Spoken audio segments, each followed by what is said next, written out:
اللهم صل على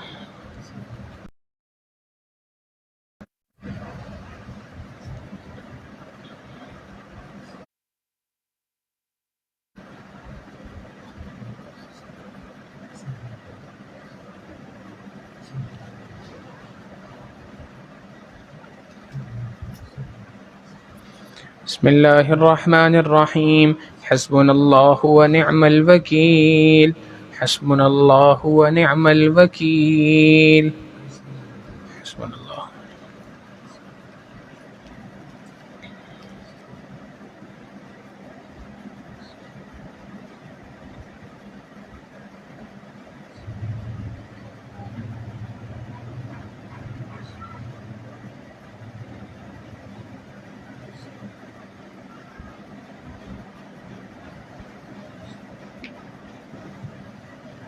حسبنا الله.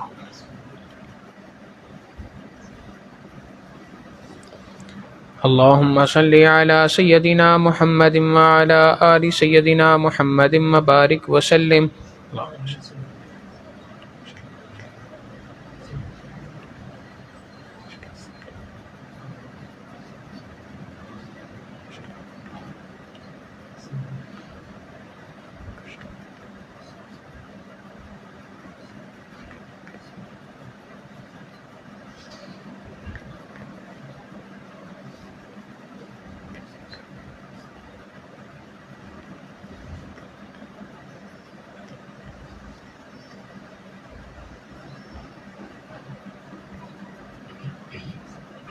بسم الله الرحمن الرحيم. لا حول ولا قوة إلا بالله. لا حول ولا قوة إلا بالله. لا حول ولا قوة إلا بالله. لا حول.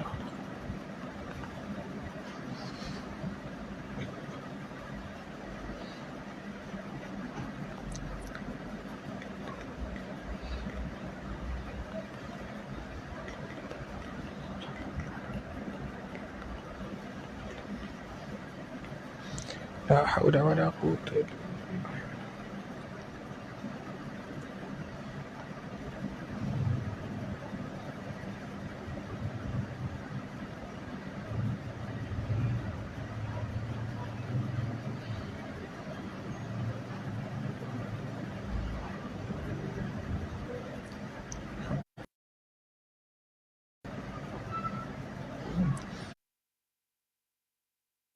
لا حول ولا قوة إلا بالله. لا حول ولا قوة. اللهم صل على سيدنا محمد وعلى آل سيدنا محمد وبارك وسلم. اللهم صل.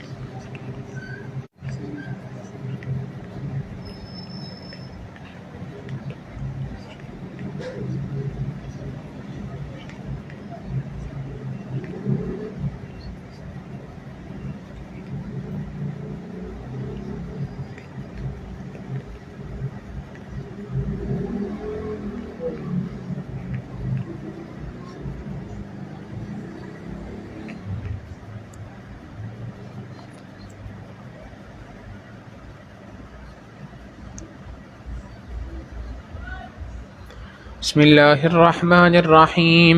لا إله إلا أنت سبحانك إني كنت من الظالمين. لا إله إلا أنت سبحانك إني كنت من الظالمين. لا إله إلا أنت سبحانك إني كنت من الظالمين.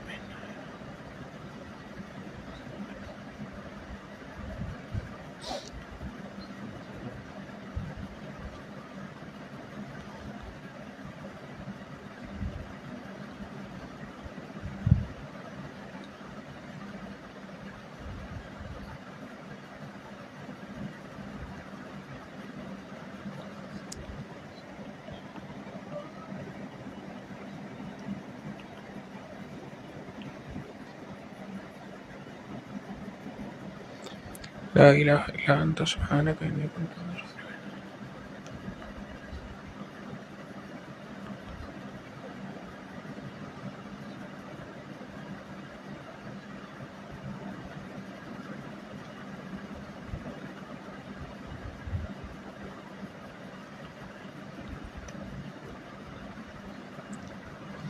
اللهم صل على سيدنا محمد وعلى آل سيدنا محمد وبارك وسلم.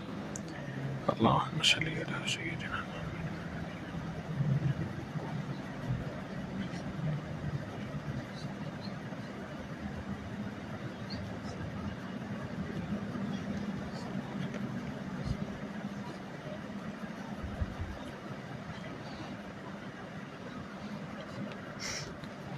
اللهم صل على سيدنا محمد.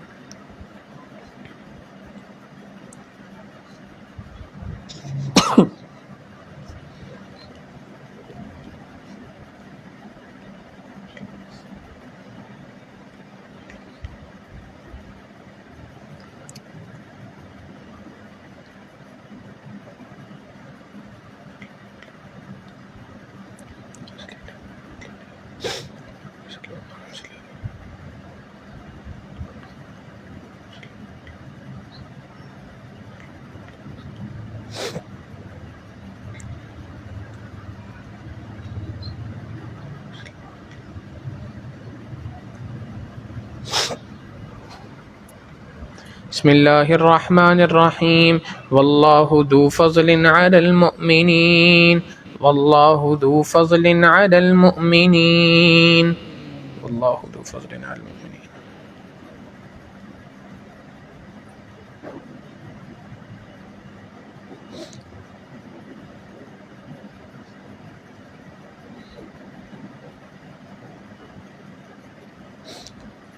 والله ذو فضل على المؤمنين.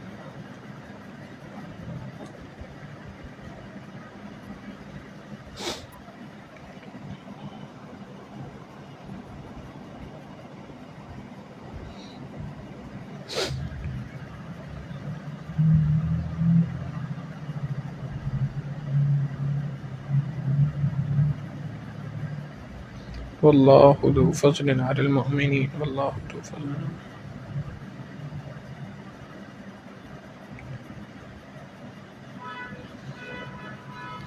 اللهم صل على سيدنا محمد وعلى آل سيدنا محمد وبارك وسلم. اللهم صل على سيدنا محمد.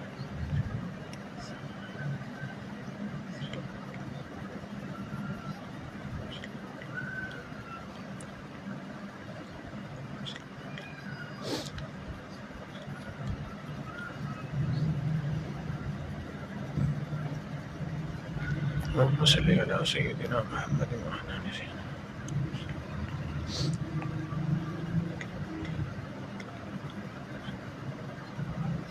بسم الله الرحمن الرحيم. إنا لله وإنا إليه راجعون. إنا لله وإنا إليه راجعون. إنا لله وإنا إليه راجعون. إنا لله.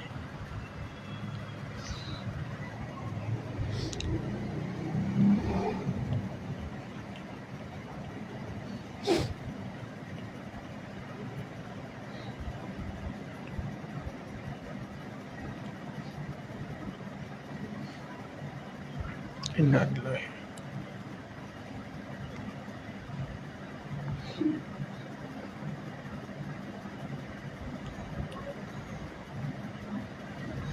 إنا لله وإنا إليه راجعون.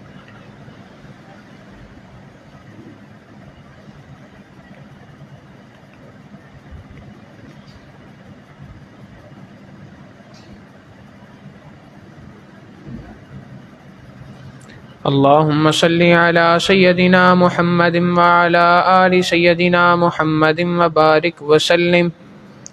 اللهم صل على سيدنا محمد وعلى آل سيدنا محمد.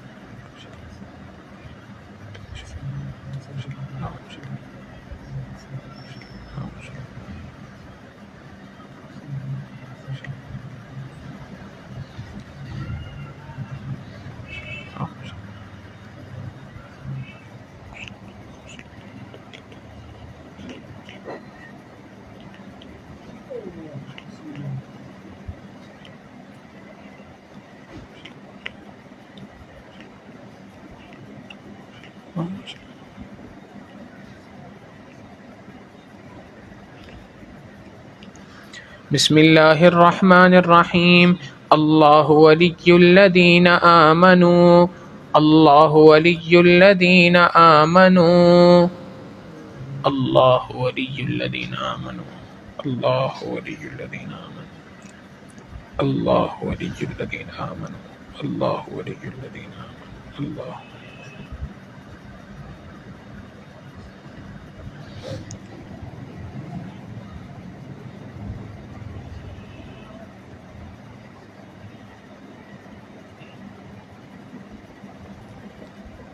الله ولي الذين.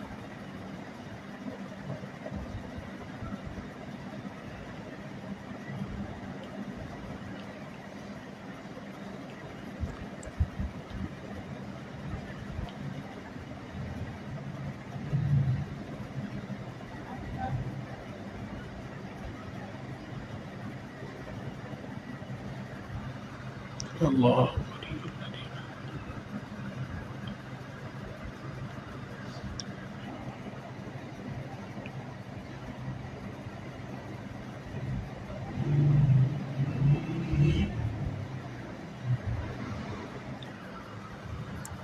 اللهم صل على سيدنا محمد وعلى آل سيدنا محمد وبارك وسلم.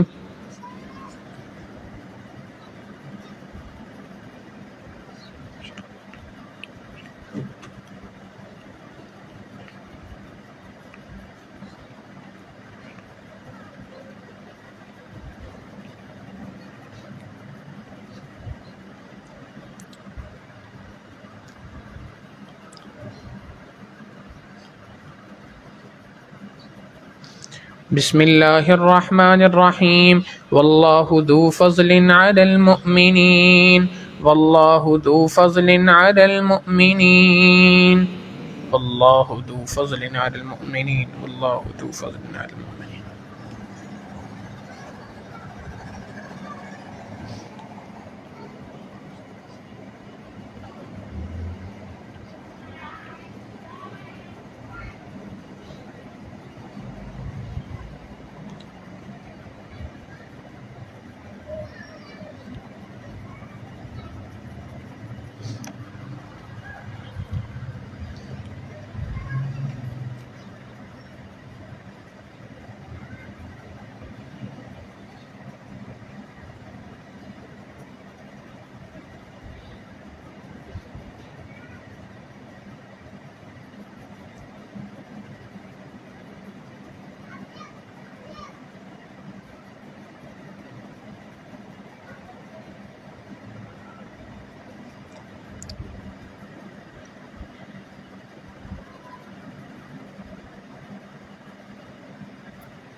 اللهم صل على سيدنا محمد وعلى آل سيدنا محمد وبارك وسلم.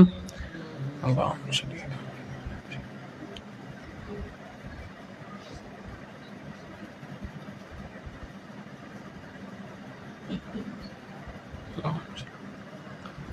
بسم الله الرحمن الرحيم.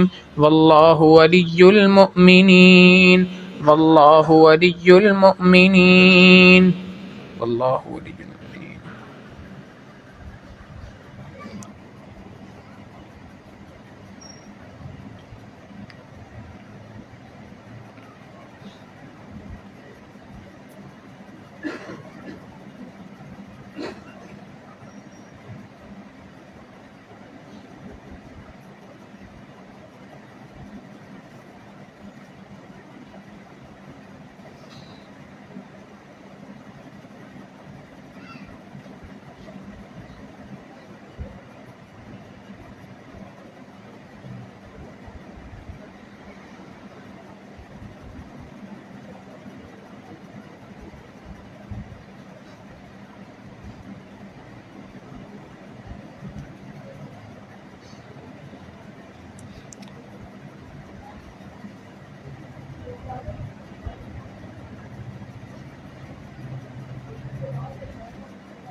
والله ولي المؤمنين. والله ولي المؤمنين.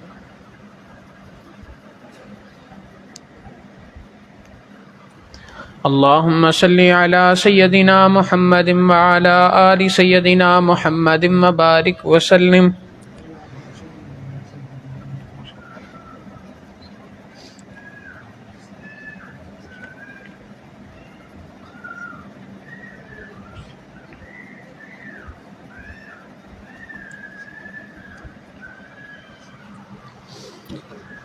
سبحان ربی العلی الوہاب. اللہم صلی علی سیدنا محمد وعلی آل سیدنا محمد مبارک وسلم. اے اللہ، ہم نے جو ختم خواجگان پڑھا ہے اسے نبی علیہ الصلوۃ والسلام کی خدمت میں پیش کرتے ہیں، اللہ قبول فرما. نبی علیہ الصلوۃ والسلام کے وسیلے سے تمام انبیاء، تمام صحابہ، صحابیات، تابعین، تبع تابعین، ائمہ، مجتہدین، محدثین، مفسرین، فقہاء اکرام و تمام سلاسل کے بزرگ، خصوصاً سلسلہ نقشبندیہ کے بزرگ، خصوصاً حضرت خواجہ فضل علی قریشی رحمہ اللہ، حضرت خواجہ عبد المالک قریشی رحمہ اللہ، حضرت خواجہ عبد المالک صدیقی رحمہ اللہ، حضرت مرشد عالم رحمہ اللہ، حضرت مولانا پیر ذوالفقار احمد نقشبندی دامت برکاتہم، اور تمام مؤمنین، مؤمنات، مسلمین، مسلمات کو اصال ثواب کرتے ہیں، اللہ قبول فرما.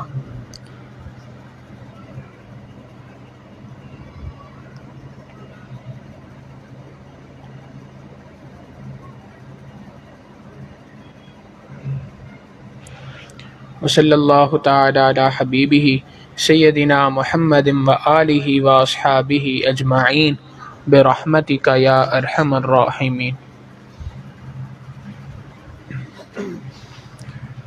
الحمد للہ وکفی وسلام علی عبادہ الذین اصطفی. اما بعد فاعوذ باللہ من الشیطان الرجیم. بسم اللہ الرحمن الرحیم. امن یجیب المضطر اذا دعاہ ویکشف السوء ویجعلکم خلفاء الارض. سبحان ربک رب العزت عما یصفون وسلام علی المرسلین والحمد للہ رب العالمین. اللہم صلی علی سیدنا محمد وعلی آل سیدنا محمد مبارک وسلم. اللہم صلی علی سیدنا محمد وعلی آل سیدنا محمد مبارک وسلم. اللہم صلی علی سیدنا محمد وعلی آل سیدنا محمد مبارک وسلم. اس دنیا کے اندر اللہ کے محبوب صلی اللہ علیہ وسلم کے امت کے اوپر بے تحاشا احسانات ہیں. یوں کہا جائے تو غلط نہیں ہوگا کہ نبی علیہ الصلوۃ والسلام محسن انسانیت ہیں. اللہ کے حبیب صلی اللہ علیہ وسلم کی اس دنیا کے ایک ایک فرد کے اوپر بے بہت زیادہ ہیں. ایک شاعر نے یہ بات کہی، وہ جو شیریں سخنی ہے میرے مکی مدنی، تیرے ہونٹوں سے چھنی ہے میرے مکی مدنی، تیرا پھیلاؤ بہت حفوظ ہے ہم، تو غنی ابن غنی ہے میرے مکی میرے مدنی. حقیقت یہی ہے کہ اللہ کے محبوب صلی اللہ علیہ وسلم کی نسلوں کے ہم مقروض ہیں. نبی علیہ الصلوۃ والسلام کی نسلوں کے احسانات کا ہم بدلہ نہیں چکا سکتے. اللہ کے محبوب صلی اللہ علیہ وسلم کے جو امت پہ احسانات ہیں ان میں سے ایک بڑا احسان یہ بھی ہے کہ نبی علیہ الصلوۃ والسلام نے امت کو دعائیں مانگنا سکھایا. اللہ رب العزت سے کسی چیز کو کیسے لیا جائے، اللہ سے دعا کیسے مانگنی ہے، نبی علیہ الصلوۃ والسلام نے اس کے طریقے سکھائے. اور ایسی ایسی دعائیں دنیا کے اندر اللہ کے محبوب صلی اللہ علیہ وسلم نے مانگ کر دکھائیں کہ اگر وہ دعا اللہ کے محبوب صلی اللہ علیہ وسلم نہ مانگتے تو انسانوں کی عقل وہاں تک پہنچ ہی نہیں سکتی تھی، وہ چیز اللہ سے کبھی مانگی نہیں جا سکتی تھی. لہٰذا اللہ رب العزت کے محبوب صلی اللہ علیہ وسلم کی جو دعائیں ہیں جو نبی علیہ الصلوۃ والسلام نے مانگی ہیں، ان دعاؤں کو شریعت کے اندر، اصطلاح کے اندر مسنون دعائیں کہا جاتا ہے. وہ دعائیں جو سنت سے ثابت شدہ ہیں. نبی علیہ الصلوۃ والسلام نے جو دعائیں امت کو سکھلائی ہیں، امت کے سامنے مانگ کر امت کو دکھلائی ہیں. اور ان کی مثال ایسی ہے جیسے کسی شخص کے پاس خزانوں کی کنجیاں ہوں، خزانوں کی چابیاں ہوں، تو چابیوں کا جو گچھا ہوتا ہے اس میں سے پتہ ہو کہ اس خزانے کی چابی یہ ہے، اس خزانے کی چابی یہ ہے، اس خزانے کی چابی یہ ہے۔ اللہ کے محبوب صلی اللہ علیہ وسلم بھی ایسے ہی امت کو بتا کے چلے گئے، دیکھو اگر تمہاری ضرورت یہ ہو تو تم نے ان الفاظ سے دعا مانگنی ہے، یہ ضرورت ہو تو تم نے ان الفاظ سے دعا مانگنی ہے، یہ ضرورت ہو تو تم نے ان الفاظ سے دعا مانگنی ہے۔ چنانچہ انسان کے اوپر اللہ کی رحمت کے دروازے مختلف دعاؤں کی برکت سے مختلف طریقوں سے کھل جاتے ہیں۔ آج کے زمانے کی اگر مثال لیں تو ایسے ہی ہے جیسے موبائل فون ہوتا ہے، تو موبائل فون میں بعض اوقات لوگ پرائیویسی کے لیے ایک لاک لگا دیا کرتے ہیں، پاسورڈ ہوتا ہے۔ اب وہ پاسورڈ کھلتا ہے، اس کا کوئی مخصوص نشان انسان بناتا ہے، دنیا اس کو پیٹرن کا نام دیتی ہے۔ وہ مخصوص طریقے سے بنائے گا تو جا کے موبائل کھلے گا، نہیں بنائے گا تو موبائل فون نہیں کھلے گا۔ تو آقا علیہ الصلوۃ والسلام نے بھی امت کو مختلف خزانوں کے مختلف کوڈز بتا دیے، پاسورڈ بتا دیے کہ دیکھو یہ چیز مانگنی ہے تو اللہ رب العزت سے اس طریقے سے مانگنی ہے۔ اب ہماری کوتاہی یہ ہوگی کہ ہم اگر اللہ کے محبوب صلی اللہ علیہ وسلم کی ان دعاؤں کو سیکھیں نا، ان دعاؤں کو مانگے نا، اور اس کے بعد کہیں کہ خزانہ نہیں کھل رہا، اللہ کی رحمت ہماری طرف متوجہ نہیں ہو رہی، دعائیں قبول نہیں ہو رہی، تو ہمیں یہی بات سمجھائی جائے گی کہ جیسے دنیا میں اگر کوئی موبائل فون پہ غلط پاسورڈ لگا دے، موبائل نہیں کھلتا، خزانے کی غلط کنجی لگا کے اس کو کھولنا شروع کر دے تو خزانے کے دروازے کبھی نہیں کھولیں گے۔ بعین ہی یہی بات ہے کہ اگر کوئی شخص اللہ کے محبوب صلی اللہ علیہ وسلم کی بتلائی ہوئی دعاؤں سے استفادہ نہیں کرے گا تو یہ اس کا اپنا قصور ہے۔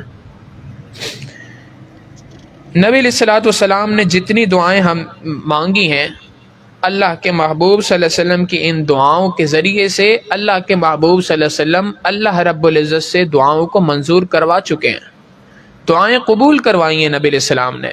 لہٰذا امت کے افراد اگر انہی الفاظ کو مانگیں گے، اپنے دل کو خالی کر کے مانگیں گے، شرائط کے ساتھ مانگیں گے تو اللہ تعالیٰ انہی دعاؤں کو بھی قبول فرمائیں گے۔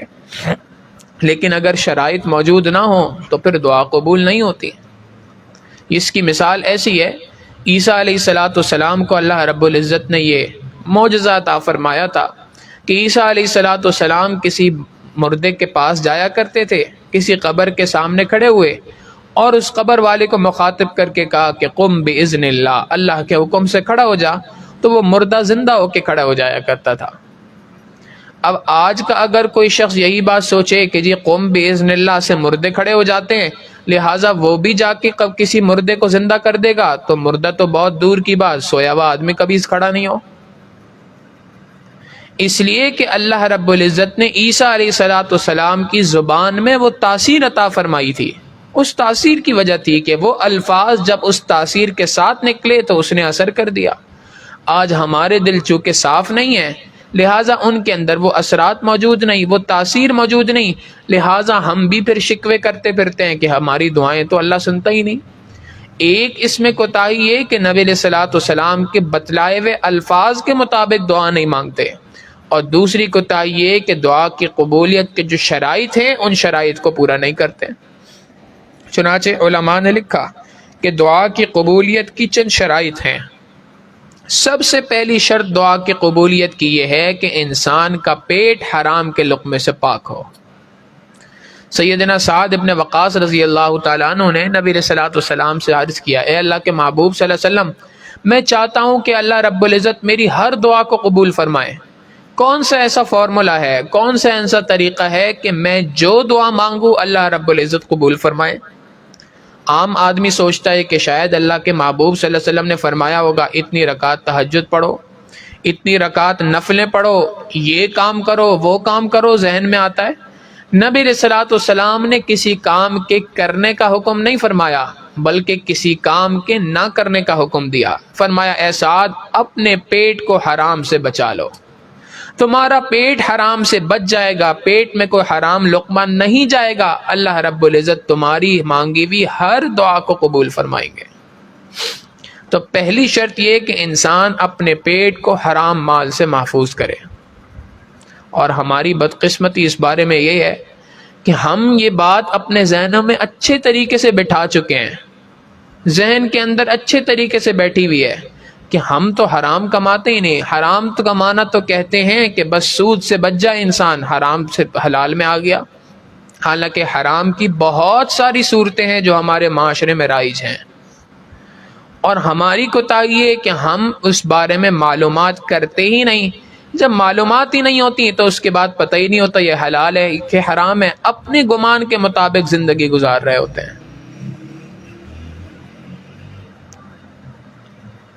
کتنے لوگ دنیا میں ہیں کہ جب ان کو بتایا جائے کہ جی یہ جو صورت کاروبار کی آپ کر رہے ہیں اس کے اندر یہ حرام کی آمیزش ہے، یہ حرام کا طریقہ کار ہے جو اس کاروبار کے اندر ہے.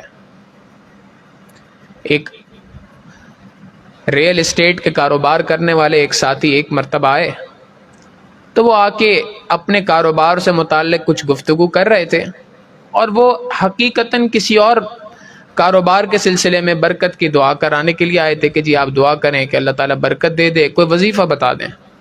تو ساجد نے عرض کیا کہ جی سب سے پہلا وظیفہ یہ ہے کہ اپنی آمدنی کو حلال کر لیں، اس میں حرام کی آمیزش نہیں ہونی چاہیے.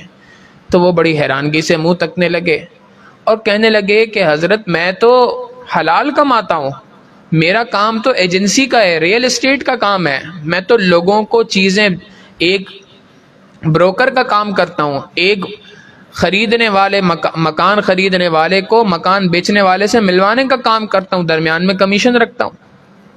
تو یہ آپ یہ کیسے فرما رہے ہیں کہ اپنے کاروبار کے اندر سے حرام صورتوں کو ختم کیا جائے؟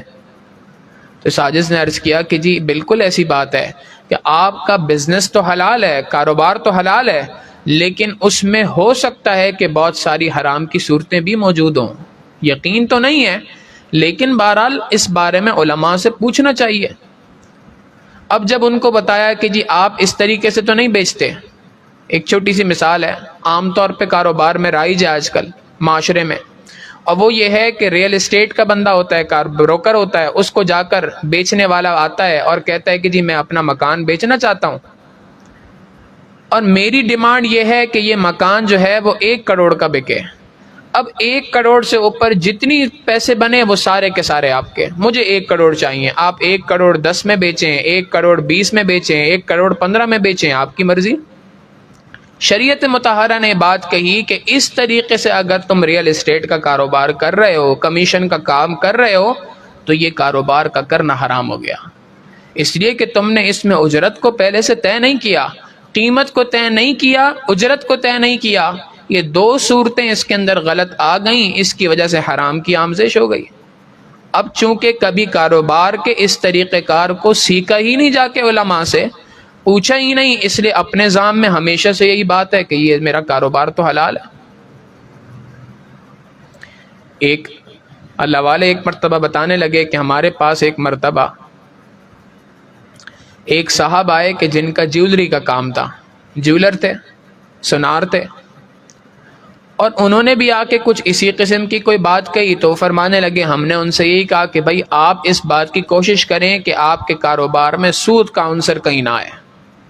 اب وہ آگے سے کہنے لگے کہ جی ہمارا تو کاروبار سونے کے لین دین کا ہے، ہم نے تو ہمیشہ کام کیش پہ کیا ہے، کبھی ادھار پہ کیا ہی نہیں، تو سود کا عنصر کہاں سے آ سکتا ہے؟ فرماتے ہیں میں نے ان کو سمجھایا کہ دیکھو کئی بار آپ کے پاس عورتیں آتی ہوں گی کہ جی ہمارا پرانا سیٹ ہے یہ سونے کا، 1 تولہ مثال کے طور پہ اس کا وزن ہے، میں آپ کو بیچنا چاہتی ہوں اور اس کے بدلے نئے ڈیزائن کا جو ہے وہ آپ سے خریدنا چاہتی ہوں. کہتے ہیں جی بالکل آتی ہیں. آپ کیا کرتے ہیں جی 1 تولے کا ان سے لے لیا، وہ 1 تولے کا سیٹ، اور اس کے بدلے ان کو 1 تولے میں 5 گرام کم یا 10 گرام کم اس طریقے سے ایک دوسرا سیٹ دے دیا. اور جب کبھی یہ بیچا لیا جاتا ہے تو جو اس کے درمیان جو 5 گرام یا 10 گرام کا فرق ہے ہم ان کو بتا دیتے ہیں کہ جی یہ تو میکنگ چارجز ہے، یہ تو ویسٹیج ہے جو نکلے گا اس میں سے. فرمانے لگے کہ اللہ کے محبوب صلی اللہ علیہ وسلم کی حدیث مبارکہ کی روشنی میں اگر کہا جائے تو یہ ہے کہ اے اللہ کے بندے یہی تو سود ہے جس کے اندر تم شامل ہو گئے، تم نے کبھی کاروبار کے اس طریقہ کار کو پوچھا ہی نہیں. تو حقیقت یہ ہے کہ ہم جہاں کہیں بھی جس کسی فیلڈ کے اندر موجود ہے، جہاں کہیں اپنے روزگار کی صورتوں کے اندر موجود ہیں، جو بھی روزگار کی صورت بنائی ہوئی ہے اس صورت سے متعلق مسائل کو علماء سے پوچھا جائے کہ کہیں اس میں ایسا تو نہیں کہ میں اپنی ساری خون پسینے کی کمائی لگا رہا ہوں، اپنی محنت اس کے اندر کر رہا ہوں، سب کچھ کر رہا ہوں، مگر اس کے باوجود اس میں کوئی حرام کی کوئی آمیزش ہو گئی ہو۔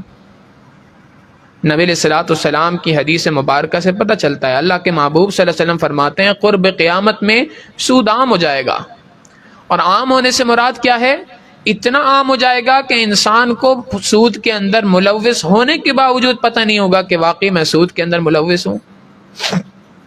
تو دعا کی قبولیت کا پہلا درجہ یہ ہے، پہلی شرط یہ ہے کہ انسان اپنے پیٹ کو حرام مال سے پاک کرے۔ اور علماء نے لکھا کہ دوسری شرط یہ ہے، دعا کی قبولیت کی دوسری شرط یہ ہے کہ انسان اپنے آپ کو گناہوں سے بچائے۔ ہمارے مشائخ نے یہ بات بہت وضاحت کے ساتھ کتابوں میں لکھی ہے کہ جو کوئی شخص اپنے علم اور اپنے ارادے سے گناہ کرنا چھوڑ دیتا ہے، اللہ رب العزت ایسے بندے کی دعاؤں کو رد کرنا چھوڑ دیتے ہیں۔ میرے بندے نے میری خاطر گناہوں کو کرنا چھوڑا، مجھے شرم آتی ہے کہ میں ایسے بندے کی دعاؤں کو قبول نہ کروں۔ اللہ رب العزت ایسے بندے کی دعا کو قبول فرماتے ہیں۔ تو پہلی بات یہ کہ انسان اپنے پیٹ کو حرام سے پاک رکھے، اور دوسری شرط یہ کہ انسان 100% گناہوں سے پاک صاف زندگی گزارے۔ یہ دو شرائط جس کسی شخص نے پوری کی، اللہ رب العزت اس کی دعاؤں کو قبول فرماتے ہیں۔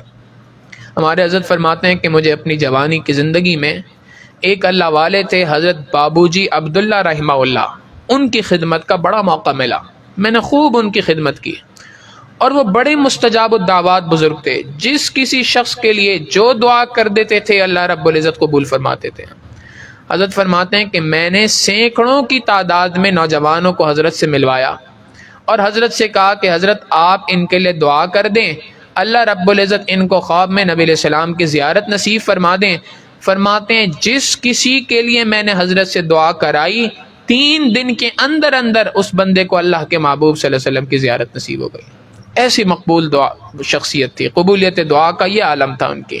اور حضرت فرماتے ہیں کہ کوئی لمبا چوڑا وقت نہیں رکھتا تھا، جب یہ بات کہی تو ایسے ہاتھ اٹھاتے تھے، بمشکل 10 سیکنڈ اس طریقے سے ہاتھ اٹھا کے دعا کے لیے ہاتھ پھیر دیا کرتے تھے، اللہ ان کی دعاؤں کو قبول فرماتے تھے۔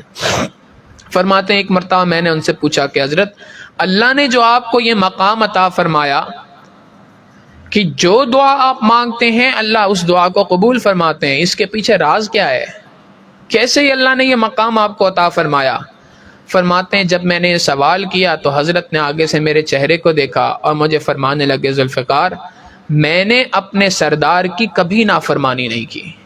سردار سے مراد اللہ رب العزت کی ذات۔ میں نے اپنی پروردگار کی کبھی نافرمانی نہیں کی، اللہ رب العزت نے مجھے صلہ یہ عطا فرمایا کہ میری ہر دعا کو قبول فرماتے ہیں۔ تو دعا کی قبولیت کی 2 شرائط ہیں، ایک شرط یہ کہ انسان کا پیٹ حلال مال کے ساتھ بھرا ہو، اور دوسری شرط یہ کہ انسان اپنے علم اور ارادے سے گناہ کو کرنا چھوڑ دے۔ یہ 2 شرائط ہوں تو جا کے دعا قبول ہوتی ہے۔ ہمارا معاملہ یہ کہ ہم ان دونوں شرائط کو پورا نہیں کرتے، اور جب شرائط پوری نہیں ہوتی اب اس کے بعد پھر شکوے کرتے پھرتے ہیں۔ ہم الزام ان کو دیتے تھے، قصور اپنا نکل آیا۔ حقیقت بات تو یہی ہے، دنیا میں شکوے جو کرتے پھرتے ہیں کہ بھئی اللہ ہماری سنتا نہیں، ہماری دعا پتہ نہیں کیوں قبول نہیں ہوتی، بنیادی وجہ اس کے پیچھے یہی ہے۔ تو بہرحال اللہ کے محبوب صلی اللہ علیہ وسلم کی جو مسنون دعائیں ہیں، ان دعاؤں کو یاد کرنا، اللہ کے محبوب صلی اللہ علیہ وسلم کی ان دعاؤں کو مانگنا، یہ انسان کے لیے ضروری ہے۔ اس کے ذریعے سے اللہ رب العزت رحمتوں اور برکتوں کے دروازے انسان پہ کھول دیا کرتے ہیں۔ دعا کی قبولیت سے متعلق ایک اور بات ذہن میں رکھنی چاہیے کہ اللہ رب العزت سے دعا یقین کے ساتھ مانگنی چاہیے۔ دعا مانگتے ہوئے یقین ہو کہ میں جس ذات سے مانگ رہا ہوں وہ میری دعاؤں کو قبول کرے گا۔ مشروط دعائیں نہیں مانگنی چاہیے اللہ سے۔ بعض لوگوں کو دیکھا وہ دعائیں مشروط اللہ سے مانگتے ہیں، وہ جی بس دعا کرو اللہ بس مجھے کسی طرح سے ایک بیٹا دے دے۔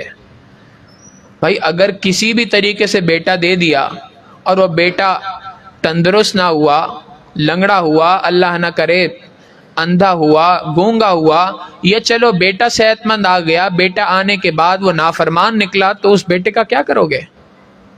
اور اگر بیٹا آ گیا، سب چیزیں صحیح ہیں، مگر ساتھ میں کاروبار بند ہو گیا، اب کیا کرو گے؟ تو اللہ سے مشروط دعائیں کیوں مانگتے ہیں ہم کہ بھائی بس اللہ کسی طرح سے بیٹا دے دے؟ نہیں، یہ اللہ کی رحمت کے خزانوں کو چیلنج کرنے کے مترادف ہے۔ اللہ سے دعا تو ایسے مانگنی چاہیے کہ اللہ آپ اپنی رحمت کے ساتھ، عافیت کے ساتھ، صحت کے ساتھ، سلامتی کے ساتھ بیٹا بھی عطا فرمائیے، نیک صالح بھی اس کو بنا دیجئے۔ ہم تو اللہ سے ہر چیز مانگنے کے محتاج ہیں۔ کون شخص ہے دنیا کے اندر جو کہے کہ بس مجھے اللہ سے صرف ایک ہی چیز چاہیے؟ کئی مرتبہ دعائیں ہم مانگتے ہیں، اللہ میری عمر آپ کو لگا دے۔ بھائی کیوں؟ اللہ کے خزانے میں کوئی کمی ہے؟ بجٹ میں کمی کا شکار ہے اللہ رب العزت کی ذات کہ یہاں سے نکالیں گے تو یہاں پہ دیں گے؟ آسان الفاظ میں دعا مانگے بندہ کہ اللہ آپ کی عمر میں برکت عطا فرمائے۔ تو اللہ رب العزت سے مشروط دعائیں نہیں مانگنی چاہیے، اس لیے کہ ہم اتنے طاقتور نہیں ہیں کہ اللہ رب العزت سے شرط لگا سکیں، اللہ رب العزت کے سامنے مشروط دعائیں مانگ سکیں، بلکہ اللہ رب العزت کے سامنے تو انسان کو اپنی عاجزی کا اظہار کرنا چاہیے۔ یا ایھا الناس انتم الفقراء الی اللہ، تم سب کے سب اے لوگوں اللہ کے محتاج ہو، واللہ هو الغنی، اور اللہ کی ذات تو بہت غنی ہے، بڑی بے نیاز ہے، بڑی خزانوں والی ذات ہے۔ وَلِلَّهِ خَزَائِنُ السَّمَاوَاتِ وَالْأَرْضِ، آسمان و زمین کے تمام خزانے اللہ کے پاس ہیں۔ تو جس کے پاس آسمان و زمین کے تمام خزانے ہیں، اس سے مانگنے میں انسان کو کس قسم کی محتاجگی، کس قسم کی شرم؟ لہٰذا مشروط دعائیں نہیں مانگنی چاہیے، بلکہ قبولیت کے یقین کے ساتھ اللہ رب العزت سے دعائیں مانگنی چاہیے۔ ہمارے عزت فرماتے ہیں کہ ایک مرتبہ میں ایک جگہ پہ بیٹھا، نماز میں نے پڑھی، نماز پڑھ کے میں نے دیکھا کہ میرے برابر والے شخص نے دعا کے لیے ہاتھ اٹھائے اور اس نے زور سے کہا یا اللہ مجھے اتنے کروڑ روپے دے دے۔ فرماتے ہیں جب اس نے یہ بات کی تو برابر والے نے اس کو کون ہی مانگی؟ ہو بھائی اتنے سارے؟ فرماتے ہیں جب اس نے یہ بات کہی تو اس نے پلٹ کے دیکھا اور کہنے لگا بھائی آپ سے نہیں مانگے، اللہ سے مانگے۔ تو واقعی بات یہی ہے کہ انسان کو جب اللہ سے مانگنی ہے اور اللہ کے پاس سارے خزانے موجود ہیں تو خوب مانگے اللہ سے، تھوڑا کیا مانگنا اللہ سے۔ یہ تو ہر بندہ اپنی شان کے مطابق دیتا ہے، اپنی حیثیت کے مطابق دیتا ہے۔ ایک بندہ مجھ سے اگر کوئی سوال کر لے تو شاید کہ 100 روپے دے دوں، لیکن اگر وہی سوال شہر کے گورنر سے کر لے تو ہو سکتا ہے وہ ہزاروں میں کچھ پیسے دے دے، وہی سوال ملک کے وزیر اعظم سے کر لے تو لاکھوں میں مل جائیں، اور اگر وہی سوال سعودیہ کے بادشاہ سے کر لے تو شاید ہو سکتا ہے ہزاروں لاکھوں ڈالر میں ریال میں پیسے مل جائیں۔ تو ہر بندہ اپنی حیثیت کے مطابق عطا کرتا ہے۔ جو کوئی شخص بھی اللہ رب العزت سے مانگے گا پروردگار عالم اس کو اپنی شان کے مطابق عطا فرمائیں گے، شرط یہ ہے کہ یقین ہو اللہ کی ذات پر۔ ایک صحابی نبی علیہ الصلوۃ والسلام کے پاس آئے اور آ کے کہنے لگے اللہ کے محبوب صلی اللہ علیہ وسلم کل قیامت کے دن ہمارا حساب کون لے گا؟ نبی علیہ الصلوۃ والسلام نے فرمایا کہ کل قیامت کے دن حساب تو اللہ لے گا۔ فرمانے لگے کہ حدیث مبارکہ کے الفاظ ہیں، صحابی روایت کرتے ہیں کہ جب اس دیہاتی نے سوال کیا اور نبی علیہ السلام نے فرمایا کہ اللہ رب العزت قیامت کے دن حساب کتاب لیں گے تو وہ بندہ خوش ہو گیا اور کہنے لگا اچھا اگر اللہ نے حساب لینا ہے پھر تو کوئی مسئلہ نہیں۔ یعنی اللہ رب العزت کی ذات پر، اس کی رحمت پر اتنا یقین تھا اس بندے کو کہ اگر واقعی حساب کتاب اللہ نے لینا ہے پھر تو کوئی مسئلے کی بات نہیں۔ نبی علیہ الصلوۃ والسلام کی مسنون دعاؤں کا اہتمام کرنا چاہیے۔ ان مسنون دعاؤں میں سے ایک دعا کے ایک حصے پر آج گفتگو کرنی ہے۔ اللہ کے محبوب صلی اللہ علیہ وسلم نے دعا سکھائی، اللہم انی اسألک العفو والعافیۃ والمعافاۃ الدائمۃ فی الدین والدنیا والآخرہ۔ اللہ کے محبوب صلی اللہ علیہ وسلم نے دعا سکھائی، اس دعا کے 3 الگ الگ حصے ہیں، ایک حصے پہ گفتگو آج کریں گے۔ اللہ کے محبوب صلی اللہ علیہ وسلم فرماتے ہیں اللہم انی اسألک العفو، اے اللہ میں آپ سے عفو مانگتا ہوں۔ عفو کس چیز کو کہتے ہیں؟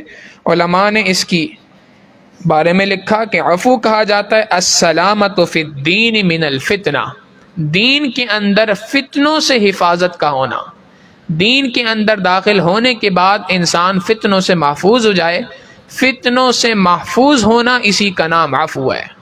اب دیکھیں ہم اور آپ شاید ساری زندگی سوچتے بھی رہتے تو یہ دعا نہیں مانگ سکتے تھے جو آقا علیہ الصلوۃ والسلام ہمیں سکھا کے چلے گئے۔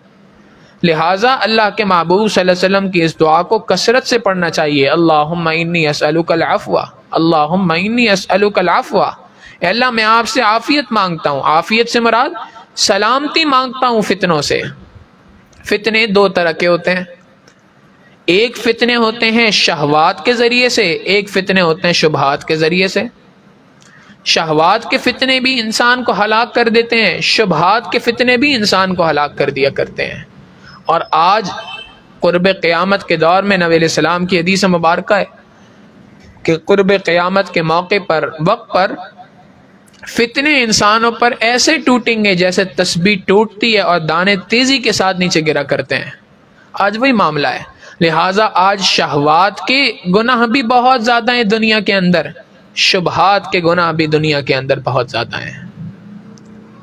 آج دنیا میں شہوات سے متعلق بڑی گفتگو کی جاتی ہے، اور یہ مغرب نے اس سے متعلق ایسے ایسی باتیں دنیا کے اندر پھیلا دی ہیں، ایسے ایسے سوالات دنیا کے اندر پھیلا دیے ہیں کہ ان سوالوں کے جوابات دینے کے اندر اور ان باتوں کے اندر آ کر انسانوں نے اپنے دین کو بھلا دیا، اپنی دین کی تعلیمات کو بھلا دیا ہے۔ چنانچہ مغرب یہ بات کہتا ہے کہ جی جب لڑکا اور لڑکی بالغ ہو جائیں تو اس کے بعد ان کو آزادی ہے، وہ چاہیں تو ایک دوسرے کے ساتھ رہیں کچھ عرصہ، مہینہ، 2 مہینے، 6 مہینے، سال، اس کے بعد اگر ان کو سمجھ آتا ہے کہ جی ہم دونوں ایک دوسرے کے ساتھ انڈرسٹینڈنگ ڈیولپ ہو رہی ہے، ذہنی ہم آہنگی ہمارے درمیان ہے، تو شادی کر لے، اور اگر نہ جی چاہے تو چھوڑ دیں۔ یہ شہوات کو پورا کرنے کی مغرب نے ایک پلاننگ بنائی، اور نعرے اس کے بڑے خوبصورت ہیں کہ ہر انسان کو آزادی حاصل ہے اپنے بارے میں۔ حقیقت یہ ہے کہ ہم آزاد نہیں ہیں، یہ مغرب کا فلسفہ ہے کہ ہم آزاد ہیں۔ دین اسلام کا فلسفہ یہ نہیں ہے کہ ہم آزاد ہیں، دین اسلام کا فلسفہ یہ ہے کہ ہم اللہ کے بندے ہیں، اور اللہ رب العزت کے حکموں کے پابند ہیں دنیا کے اندر۔ صرف نماز روزے کی حد تک نہیں، دنیا کے اندر ہر کام سے، پیدائش کی پہلی سانس سے لے کر موت تک کی آخری سانس تک اللہ رب العزت کے حکموں کے محتاج ہیں، حکموں کے تابعدار ہیں۔ آج دنیا میں پروپیگنڈا کیا جاتا ہے، جی عورت کے لیے چہرے کا پردہ کہاں سے آ گیا؟ یہ سوال کیوں کیا جا رہا ہے؟ حقیقت یہ ہے کہ اپنی شہوانی نفسانی خواہشات کی تسکین کے لیے کیا جا رہا ہے۔ کہتے ہیں کہ جی پورا جسم ڈھانپنا چاہیے، چہرہ ڈھانپنا تو اسلام میں نہیں ہے۔ اور حقیقت یہ ہے کہ فتنے رونما تو چہرے کے ذریعے سے ہوتے ہیں۔ جب بھی کسی لڑکی کی شادی ہوتی ہے، رشتہ آتا ہے، تو کیا دیکھا جاتا ہے؟ چہرہ دیکھا جاتا ہے، چہرے کو دیکھ کے فیصلہ کیا جاتا ہے۔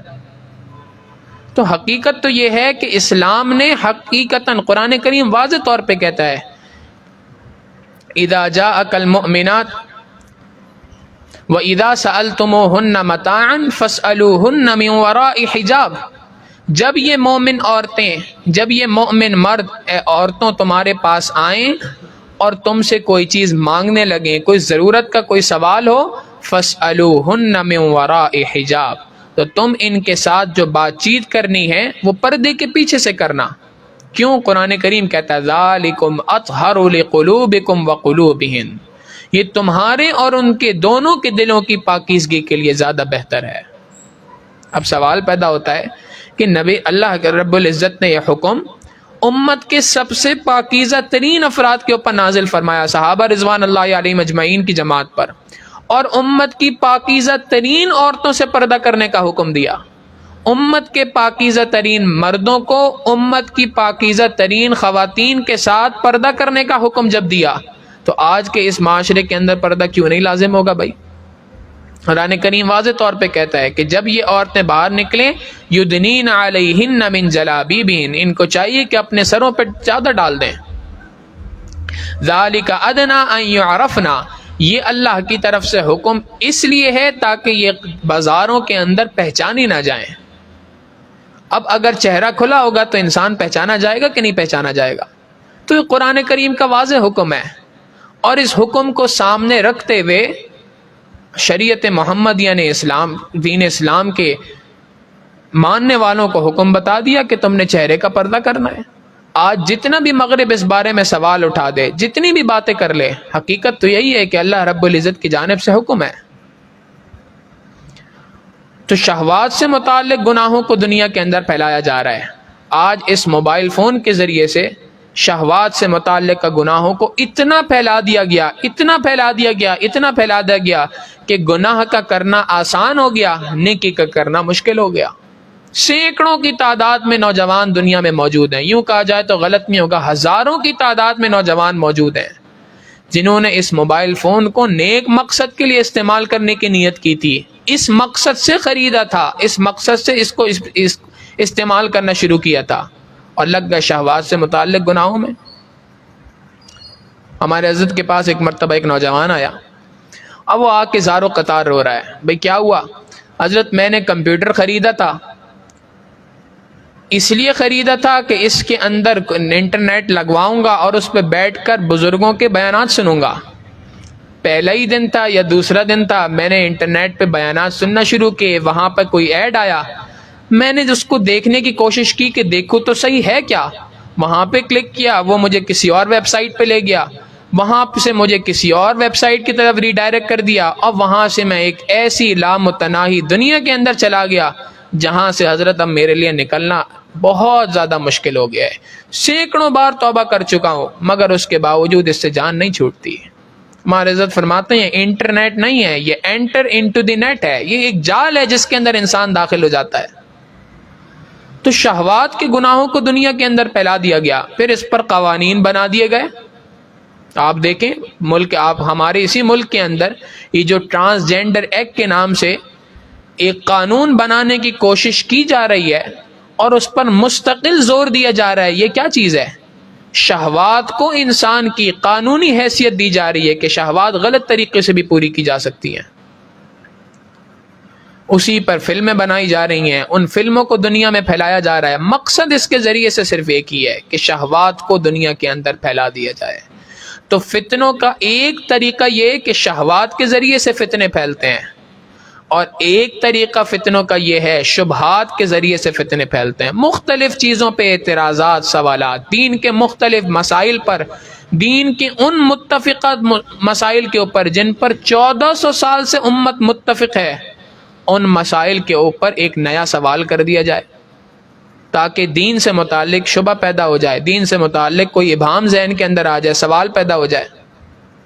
چنانچہ اللہ کی ذات پر، اللہ کے وجود پر شبہات پیدا کیے جاتے ہیں، ایسے ایسے سوالات نوجوانوں کے دل و دماغ میں ڈالے جاتے ہیں، اللہ کے وجود پر اعتراض اٹھے۔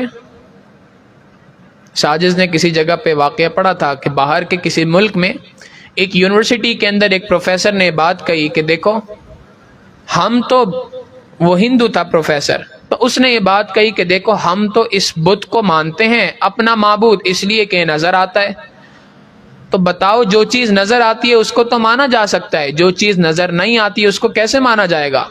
لہٰذا یہ جو مسلمان کہتے ہیں کہ ایک اللہ ہے، وہ اللہ کہاں ہے؟ کیا تم میں سے کسی کو نظر آ رہا ہے؟ اکثر غیر مسلم تھے وہاں پہ، لہٰذا سب نے کہہ دیا نہیں اللہ تو ہمیں نظر نہیں آ رہا، تو اس نے آگے سے کہہ دیا بس ثابت ہوا جو چیز نظر نہیں آتی اس چیز کا وجود ہی نہیں ہوتا۔ اب کتنے سادہ الفاظ کے اندر دھوکہ دے دیا، مگر اللہ رب العزت بھی ایسی جگہوں پر اپنے کسی نیک بندے کو کھڑا کر دیا کرتے ہیں۔ چنانچہ ایک نوجوان کھڑا ہوا اور اس نے کہا کہ حضرت اس نے کہا کہ جی استاد صاحب میں آپ کے اس سوال کا جواب دینا چاہتا ہوں، اور مگر مجھے ڈر یہ لگتا ہے کہیں آپ کی بے ادبی نہ ہو جائے۔ اس نے کہا کہ نہیں میری کوئی بے ادبی نہیں، بتاؤ جواب دو اس بات کا۔ اس نے کہا کہ استاد صاحب یہ بتائیے آپ کے اندر عقل ہے؟ اب اس کو بھی برا لگا، اس نے کہا کہ یہ کیا بات کر دی، کیوں نہیں ہے میرے اندر عقل، مجھے کیسے تم نے بیوقوف سمجھا؟ اس نے کہا کہ جی ہمیں نظر نہیں آ رہی۔ اب استاد خاموش ہو گئے، تو آگے سے جواب دینے لگا کہ بھائی ابھی ہمیں ہمارے استاد نے سمجھایا تھا کہ جس کسی کے جو چیز دنیا میں وجود رکھتی ہے وہ نظر آتی ہے، لہٰذا اگر استاد صاحب کی عقل نظر نہیں آ رہی تو اس کا مطلب ہے ان کے سر کے اندر عقل ہی موجود نہیں ہے۔ تو ایسے سوالات دنیا کے اندر پھیلائے جاتے ہیں۔ ایک مرتبہ ایک صاحب نے ساجد کے سامنے سوال پیش کیا، ویسی کہنے لگے کہ جی ایک سوال ہے، اور وہ یہ ہے کہ کیا خدا اس پتھر کو بنا سکتا ہے جس کو وہ خود نہیں اٹھا سکتا؟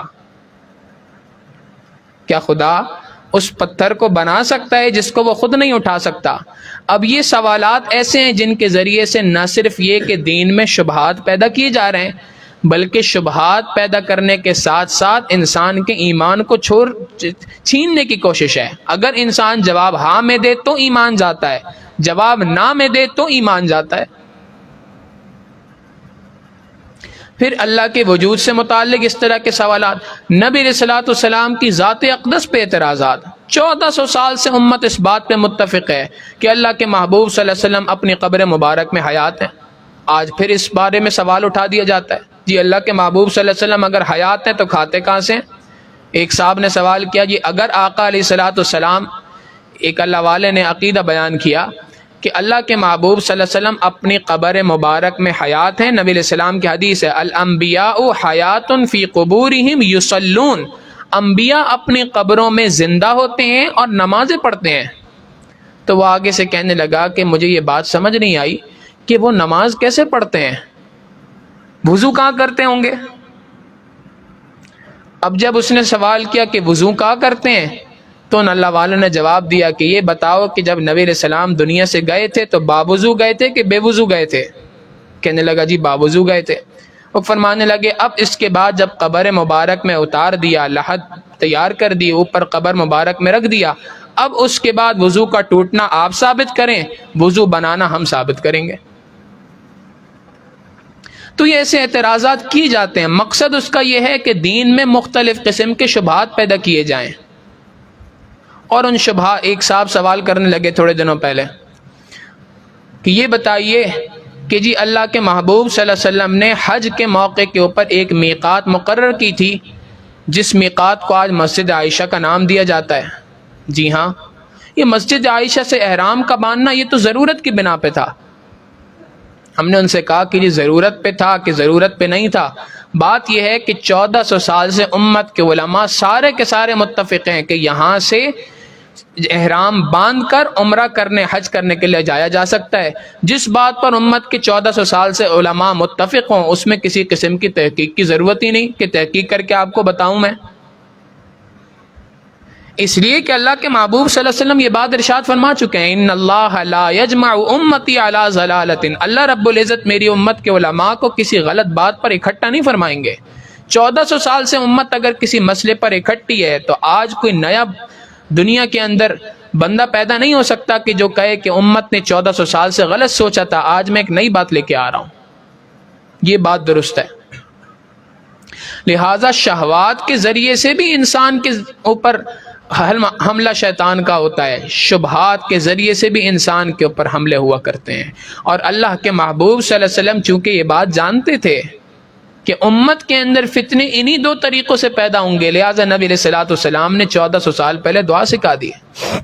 اس سازش سے ایک مرتبہ ایک صاحب ملے، انہوں نے دین اسلام پر بہت سارے اعتراضات کیے، بہت سارے اعتراضات تھے، اور خود بھی ساتھ میں فرما رہے تھے کہ دیکھیں میں اللہ نہ کرے یہ ان اعتراضات کی وجہ سے دین سے پھرنے والا نہیں ہوں، میں پریشان ہوں کہ یہ اعتراضات میرے دل میں آتے کیوں ہیں، مگر بہرحال آتے ہیں، میں ان کو دباتا ہوں، پھر آتے ہیں، پھر دباتا ہوں، پھر آتے ہیں۔ یہ شبہات ہیں، یہ سوالات ہیں جن کے جوابات مجھے مل نہیں پاتے۔ میں کئی علماء کے پاس گیا، ان سے جا کے میں نے ان سوالات کے جوابات پوچھے، انہوں نے مجھے جواب بھی دیے ہیں، مگر دل کو تسلی نہیں ہو رہی ہے۔ ایک مسئلہ حل نہیں ہوتا، 10 سوالات ذہن میں آ جاتے ہیں کہ اگر اللہ رب العزت نے ہر انسان کی تقدیر پہلے ہی لکھ دی ہے تو پھر اگر میں گناہ کرتا ہوں تو اس گناہ پہ مجھے سزا کیوں ملے گی؟ ایسے ایسے اعتراضات تھے۔ اس عاجز نے ان کو جواب دیا، اور یہ حقیقت ہے آج دنیا کے اندر ایک بہت بڑا طبقہ ہے جو ان شبہات کے اندر لگا ہوا ہے۔ جتنے بھی بہترین دلائل کے ساتھ ان کو جواب دے دیا جائے تسلی دل کی نہیں ہوتی۔ وجہ کیا ہے؟ وجہ قرآن کریم بتاتا ہے وَمَن يَعْشُ عَن ذِكْرِ الرَّحْمَٰنِ نُقَيِّضْ لَهُ شَيْطَانًا، جو کوئی شخص بھی اللہ رب العزت کے رحمان کے ذکر سے دور جاتا ہے، نُقَيِّضْ لَهُ شَيْطَانًا، شیطان کو ہم اس پر مسلط کر دیتے ہیں، فَهُوَ لَهُ قَرِينٌ، وہ اس کا ساتھی بن جاتا ہے، کھیلتا ہے اس کے ساتھ اس طریقے سے۔ انہوں نے اس عاجز کو اپنی زندگی کے حالات بتائے تھے تو اسی میں یہ بات بھی بتائی کہ جی میں تو پہلے سیروزہ بھی لگاتا تھا، عشرے پہ بھی جاتا تھا، جماعت میں وقت لگاتا تھا، اب وہ چھوٹ گیا ہے۔ تو اس عاجز نے ان سے عرض کیا کہ آپ یہ بتائیں کہ جب آپ اس طریقے سے جماعت میں وقت لگاتے تھے تو کیا اس وقت پہ اعتراضات، یہ شبہات آپ کے ذہن میں آتے تھے؟ تھوڑی دیر سوچنے لگے، فرمانے لگے کہ نہیں، اس وقت پہ تو نہیں آتے تھے۔ ہم نے ان کو بتایا کہ دیکھیں یہی وجہ ہے، پہلے آپ اللہ رب العزت کے ذکر کے اندر جڑے ہوئے تھے کسی نہ کسی درجے میں، اور اس کی وجہ سے شیطان آپ پر حملہ آور نہیں ہو پا رہا تھا۔ شیطان کا تو سب سے پہلا کام یہ قرآن کریم بتاتا ہے، استحوذ علیہم الشیطان فانساہم ذکر اللہ۔ شیطان جب انسان پہ حملہ کرتا ہے تو سب سے پہلا کام، جیسے دنیا کے اندر اگر کوئی ایک ملک کا فوجی کسی دوسرے ملک کے فوجی کو قابو کرے تو سب سے پہلا کام یہ ہوتا ہے کہ اس کے ہاتھ کھڑے کروا دیتا ہے، ہینڈز اپ۔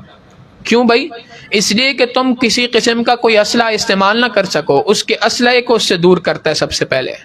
شیطان کا بھی یہی کام ہے، اللہ رب العزت فرماتے ہیں کہ جب شیطان حملہ آور ہوتا ہے تو سب سے پہلے انسان کے اس اسلحے کو دور کرتا ہے۔ وہ اسلحہ کیا ہے؟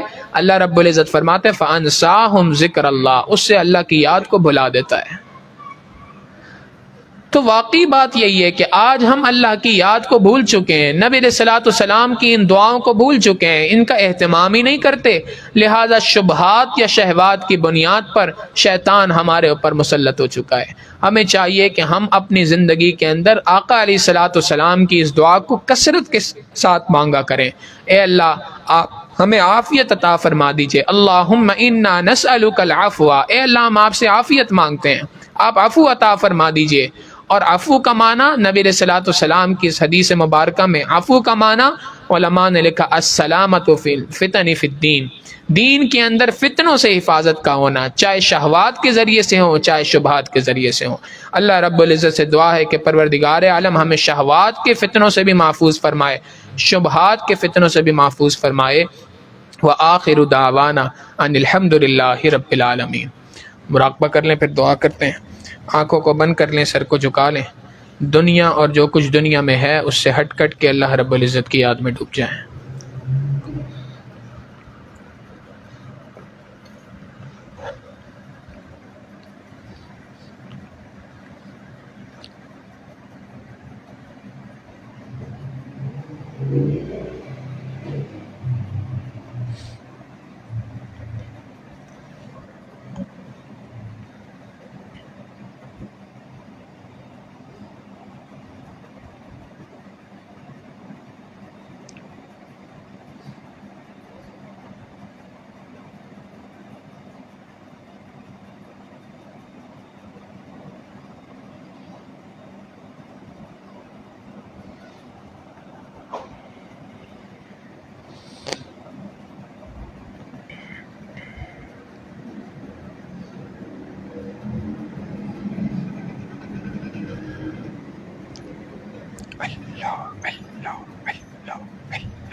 اپنے من میں ڈوب کر پا جا سراغ زندگی،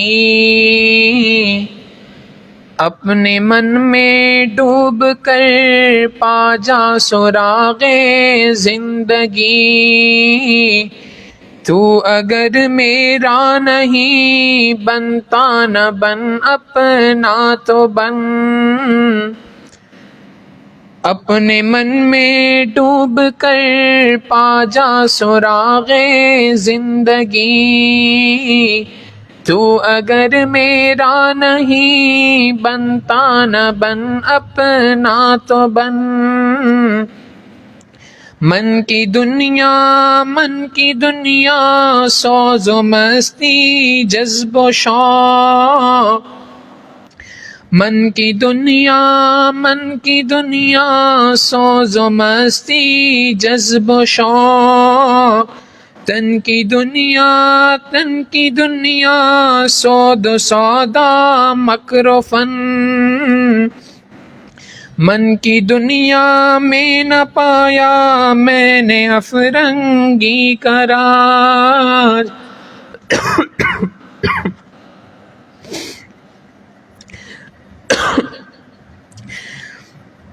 من کی دولت ہاتھ آتی ہے تو پھر جاتی نہیں، تن کی دولت چھاؤں ہے آتا ہے من جاتا ہے دھن،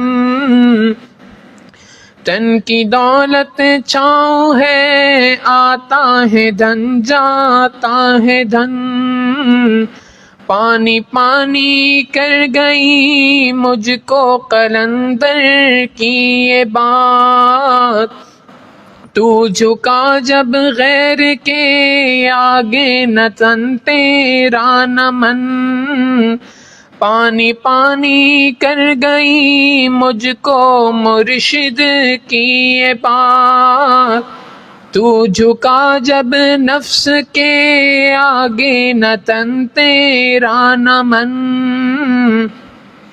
اپنے من میں ڈوب کر پا جا سراغ زندگی، تو اگر میرا نہیں بنتا نہ بن اپنا تو بن،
لا الہ الا اللہ محمد الرسول اللہ. دعا کر لیجئے.